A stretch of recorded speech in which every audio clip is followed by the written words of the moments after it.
Hello everybody, so today I will talk about calculus. The topic today is about integration. So now I will show you how to answer.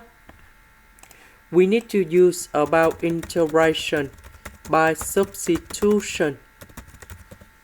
So I will put about u equal to s squared minus s. Later that we do first derivative for the both sides. First derivative of s squared, you got about 2s.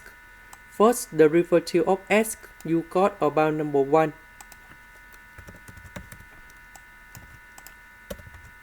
This one you got about u. 2s minus 1 ds, we change by du.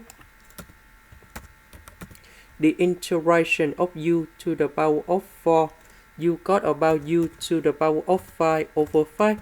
And we put about c. About u, that is about this one.